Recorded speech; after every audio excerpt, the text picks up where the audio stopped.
Hey everybody, this is David at Barnyard Bees.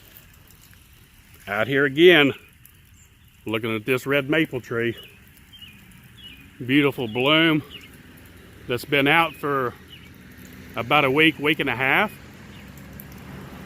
And what's that mean for the honeybees? Well, for here, it means absolutely nothing. And the reason for that is for the last week and a half, ever since this has bloomed, it has done nothing but rain. So this has been completely useless to the honeybee, because look at it, you can tell the blooms are aging, they're starting to fall off. Red maple is a very important bloom. The red maple is one of the very first trees to bloom that the honeybees feed on. And so what does that mean? It just like I said, it's been completely useless because it stayed wet the whole time. There's not a bee on it because it is drenched and wet. So what does that mean? That means you've got to take other steps to ensure that your bees aren't starving, and that means adding sugar water if they are depleted in the hive. There's different ways of doing that. You can actually get in your hives and look, visually look, or you can pick up the back side of the hive and check the weight that way. That takes a little bit of experience. So if you're not experienced in checking that way, then you need to visually check inside your hives and see if their honey reserves are okay. Because what's bad is when it rains like this, the weather is also warm. So that means these bees are consuming calories, but they're not moving. So even though they're not flying, they're still consuming some calories. And this transition is a rough time of the year for the bees, because usually when bees starve out, it is this time of year. It is when it's transitioning over from winter into spring, and your bees need attention. Now, you can feed at times like this. Like I said, as soon as this red maple blooms, we start feeding. So let's go down there and check out our feed, see how it looks. Okay, we're down here at the hives looking around. As you can see, the ground and everything, it's just absolutely drenched and soaked. My pond's been, of course, running over and muddy, and it's just a terrible wet mess. Now the good thing is, when I come down here and I check my feed, they was taking it pretty good, but now they're not, which is a good thing, because the bees have plenty of honey. And when I talk about checking your hives, what you want to do, whether it's and even if you don't know how to do this, it's good that you get you some experience and check them and get the feel of it. Even if you don't know what you're doing, pick the hive up and feel the weight of it, the back of it, pick it up, tilt it forward, and you'll eventually learn how a hive feels that has enough honey in it, just by picking it up and feeling it. I can tell right there on this one that it's got plenty. It's got some weight to it, and so does this one. The one that has feed, I've just tested it.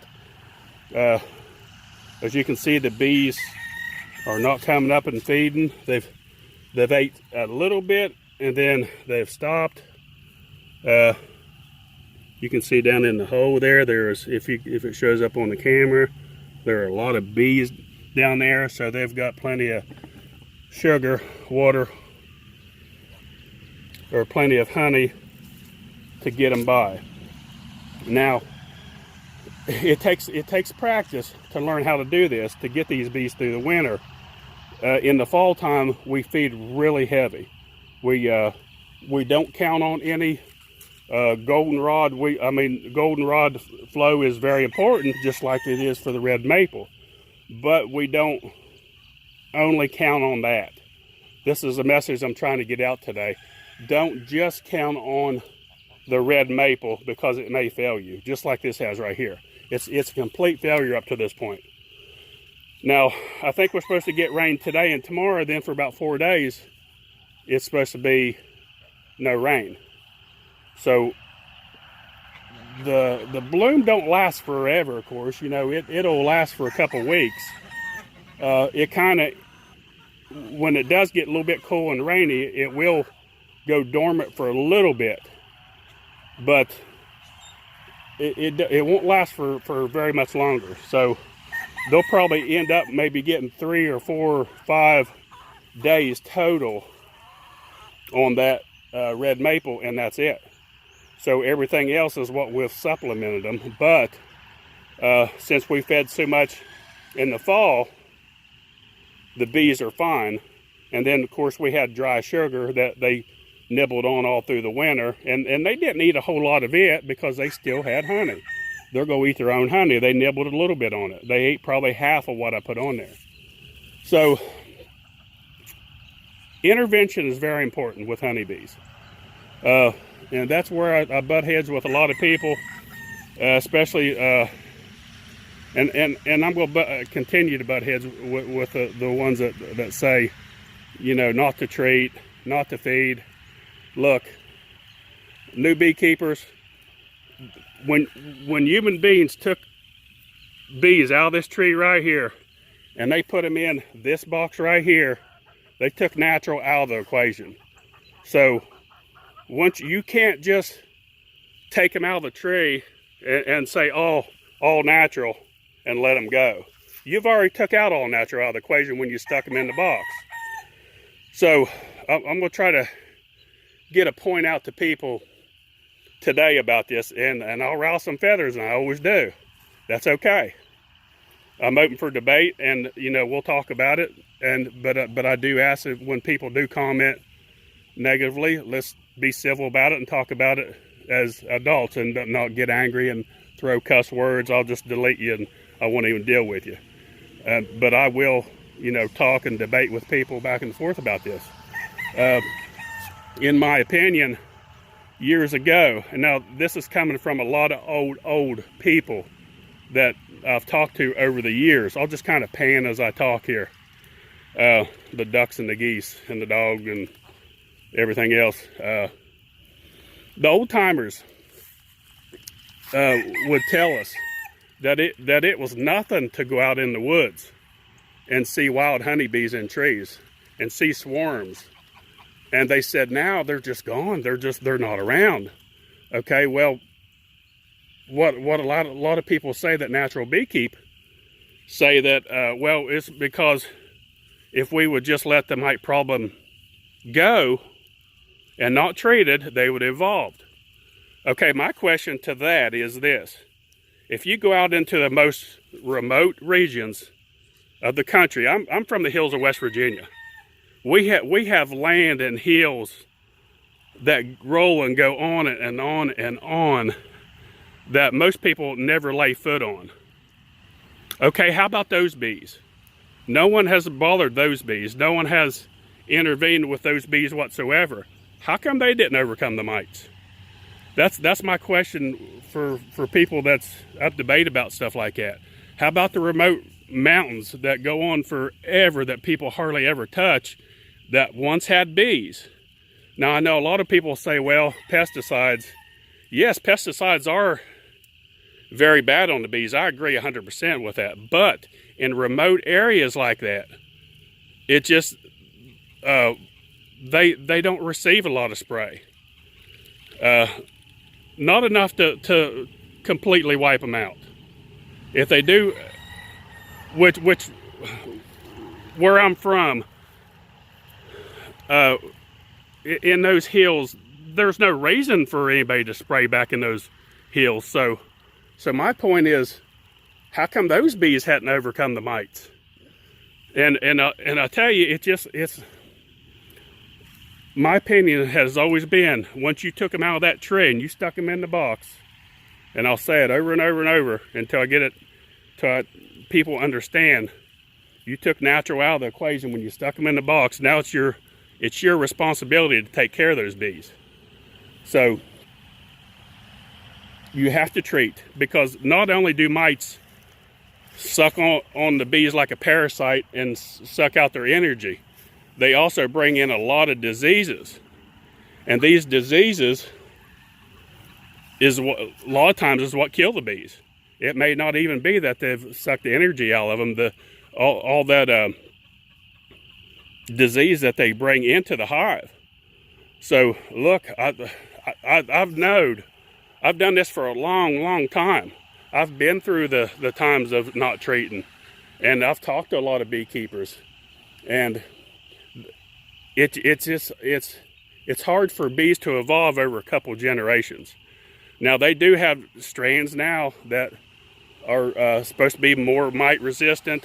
I don't know, you know, maybe they would a little bit more, but it's just, you can treat, we treat with oxalic acid, and it has no ill effects on the bees. It's about in my opinion, it's the best way to treat your bees. It's not a harsh chemical. And I know people say, well, you know, why do you wear a respirator then? Well, you know, bees' lungs aren't made like ours. Some things that are completely harmless to a bee may be harmful to us, or vice versa. So kind of keep that in mind. I'm strongly belief on that, because I've done both, and I've talked to so many people, and you got to understand that a lot of people that say all natural, I don't want to really step on any toes with that, but I know I'm going to, but I know too what'll happen if you don't treat, because I've been there, done that, and seen a lot of people also that's been there, done that. And like I said, those same people, ask them, how come the bees out in the remote regions of this country, how come there's no bees out there? It seems like they would be still existing a little bit anyway, but they're not. They're gone. And it's just because we've been invaded with the mites, with the hive beetles. We brought them all over here. So it was us that brought them here that brought this destruction to the bees. And then on top of that, yes, the pesticides. You know, like when there's a lot of politics when it comes to like people spraying on the roadside.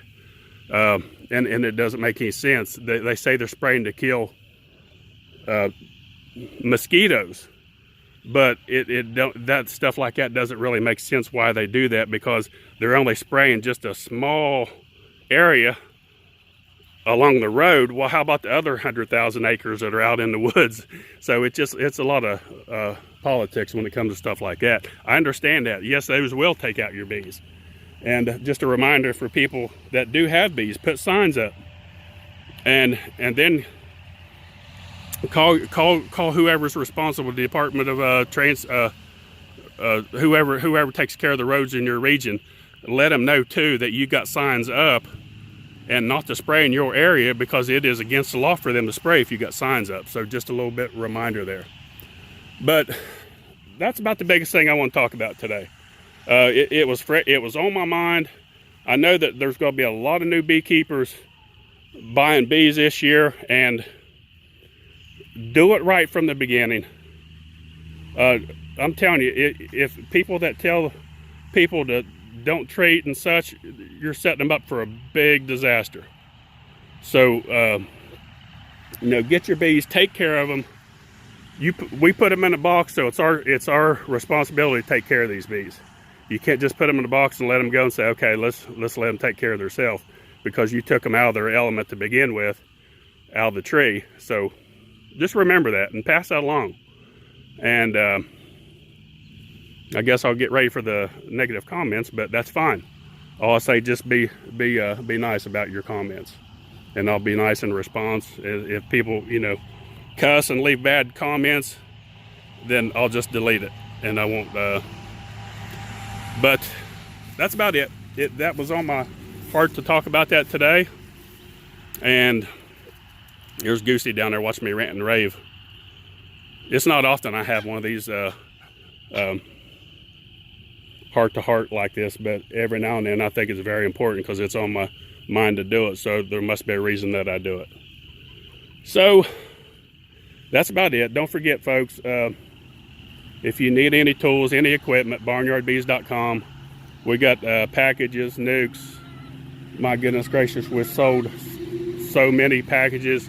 We're sold close to pushing 1,000 mark or so. We've sold a lot, and a lot of nukes. So if you need them, we won't run out. We'll have plenty. We got a lot of bees. And don't forget our coffee bee chat, March 16th at our store, 10 a.m. till 2 p.m. Also check us out on Facebook. Pass along our videos. We're out here to help the new beekeeper. When I talk to you guys, I pour my heart into it. I tell you my honest opinion. And when I make a mistake, I'll share the mistakes with you and just pass along the videos, and let's try to get the new beekeeper, help them succeed. Because it's such a shame when you see new beekeepers come in and they lose their bees. I try to help them much as I can, and that's why I try to get people to study up and ahead of time, and do what you're supposed to do with your bees. But also, people, spread your information. Don't hold back on any information. I've always hated that with, people not sharing their knowledge, because bees are in trouble. And why in the world would you hold back information to help somebody? It just don't make any sense. So that's about it. I'm sorry if I ran and raved too much, but it was on my heart, and I just wanted to talk to everybody today. And don't forget, click on the little bell. You'll be notified of new and upcoming videos. We got a lot coming this year. We're going to really pour it on YouTube this year with our videos, with all sorts of, from queen rearing to everything. So get ready for 2019. We're coming. And don't forget, subscribe. And thanks for watching. Barnyard Bees.